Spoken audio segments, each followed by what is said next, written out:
Clones, conspiracies, and a computer with feelings. Just another day on the dark side of the moon. This one goes hard.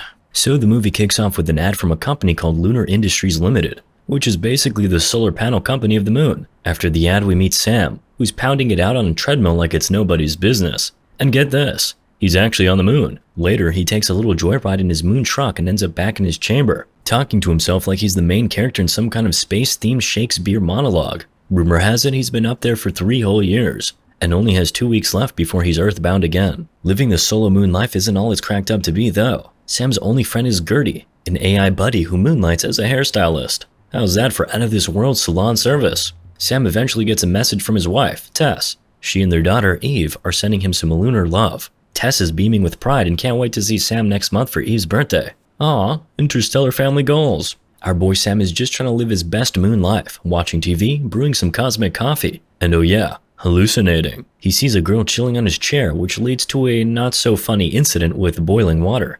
Gertie, being the smarty-pants AI it is, knows something's up. But Sam ain't spilling any tea. Later that night, Sam dreams of a steamy rendezvous with a mystery lady. He wakes up looking like he'd give anything to hit the snooze button on reality. But life goes on, even on the moon. Sam does his usual morning routine. Treadmill, cleanup, breakfast, rinse and repeat. At one point, he catches a glimpse of a bearded dude on the screen who vanishes faster than free pizza at a college party. He shrugs it off because what else can you do when you're alone on the moon? Now, remember that moon truck? Well, Sam manages to crash it into a harvester while he's out on a canister run. I mean, how do you even get into an accident when you're the only driver for miles? Guess that's just one small crash for man, one giant facepalm for mankind. Next thing we know, Sam's waking up in the infirmary with no memory of the crash. But hey, at least he remembers Gertie. That's what friends are for, right? So Gertie's like, Sam, chill out and catch some Z's, my dude. Sam wakes up later feeling like he just escaped a mosh pit and sees Gertie having a virtual tea party with the Lunar Industries squad. Gertie's all, back to bed, Sammy boy. You're not ready to moonwalk just yet.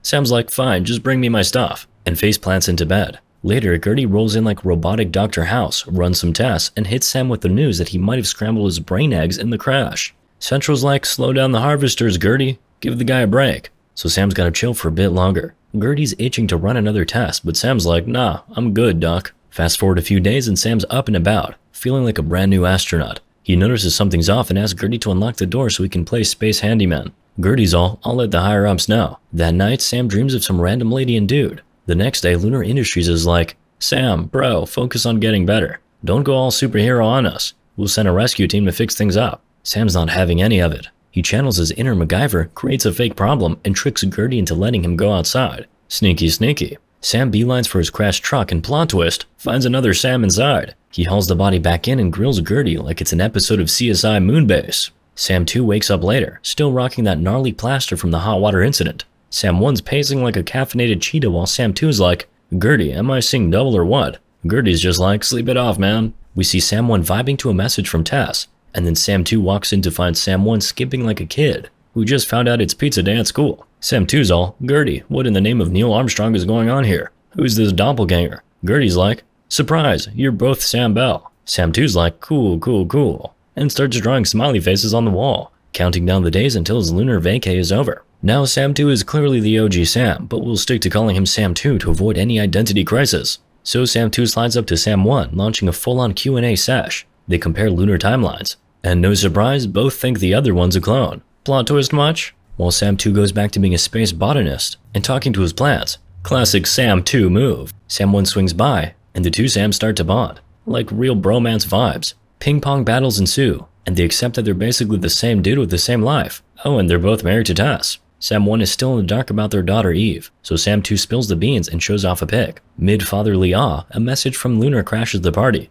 Apparently a rescue squad's en route, and will be there in T-minus 14 hours. Sam 2's all, rescue? What rescue? Sam 1 fills him in, and Sam 2 gets a little homesick. He announces he's earthbound, but Sam 1 laughs it off, reminding him that he's just a clone, and Earth is a no-go. Ouch. Desperate for answers, Sam 2 turns to Gertie, asking if he's a clone. Gertie's response, are you hungry? Really, Gertie? Wrong time for snack chat. Sam 1 then hits Sam 2 with a theory. There might be even more clones. He starts connecting the dots, questioning how Sam 2 showed up so fast after the crash. Clearly, he didn't hitch a ride from Earth, so there must be a secret clone closet somewhere, right? Sam 1 goes all detective mode, but Sam 2's not quite on board. Like, why would Lunar need a Sam army? Sam 1 schools him on capitalism, explaining that clones are a budget-friendly alternative to training newbies. It's all starting to make sense. but Sam 2 is still hesitant. He's sure Tess would have warned him if things were sketchy. Undeterred, Sam 1 continues the hunt for the clone cave solo. When he comes up empty-handed, he asks Sam to move his precious model so they can search underneath. Sam 2's not feeling it, and things escalate into a full-blown clone clash. So Sam 1 and 2 are throwing down like two siblings fighting over the TV remote. Sam 1 gains the upper hand and puts Sam 2 in a chokehold. Kinky.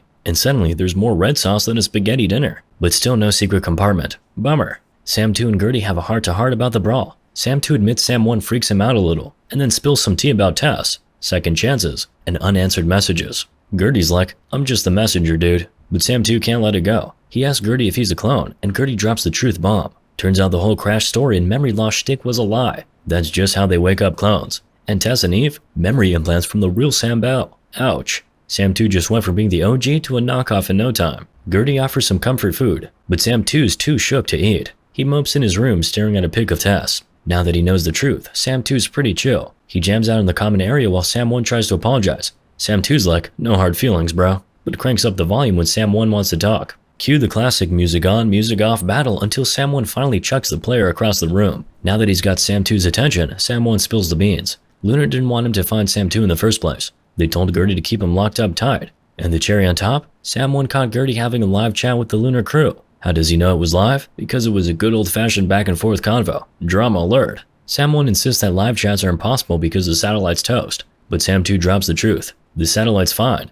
They've just been played by Lunar. Time to get all detective mode on this mystery. The Sams hop into separate trucks and find a sneaky substation jamming their feed from Earth. Meanwhile, Sam 2 starts feeling like garbage, so he heads back to base to vomit up what looks like a rejected pasta sauce. And hey, there goes a tooth too. His body's giving up faster than a New Year's resolution. Sam 2 tries to log into the computer, but his password's a no-go. Gertie steps in with the right one, and bam, Sam 2 discovers video records of previous Sams getting sick and climbing into sketchy Goodbye Earth pods. Definitely shady business. Sam 2 finds a secret compartment. Score! Just as Sam 1 returns, boasting about uncovering more satellite jammers. They venture down together and find a Sam-pocalypse. Way more clones than anyone needs. Sam 2, or is it 102 now, packs his bags and heads out, making a live call to the OG Sam's residence. Surprise, Tress has passed away, but Sam's chatting with his 15-year-old daughter Eve. Awkward family reunion, anyone? When Sam 2 starts asking too many questions, Eve calls for her dad, the real Sam, who's right there. Sam 2 nopes out of the call, closes his computer and heads back to base, feeling worse than ever.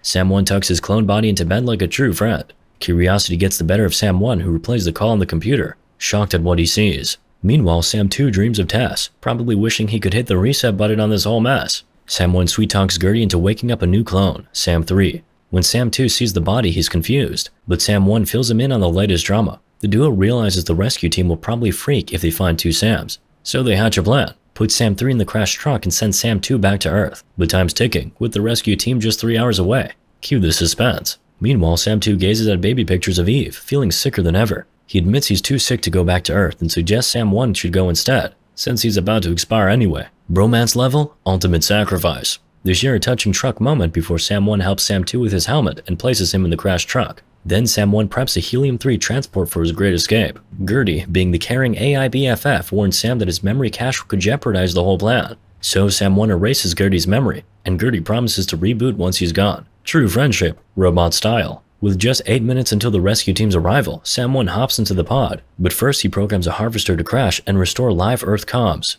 As Sam 3 wakes up and the rescue team shows up, Sam 1 blasts off to Earth. The rescue team finds Sam 2. The harvester crashes and live feed resumes. Then the helium transport lands on Earth and it sounds like Sam 1 exposed Lunar Industries, causing stocks to plummet and sparking major controversy. Moral of the story? Capitalism.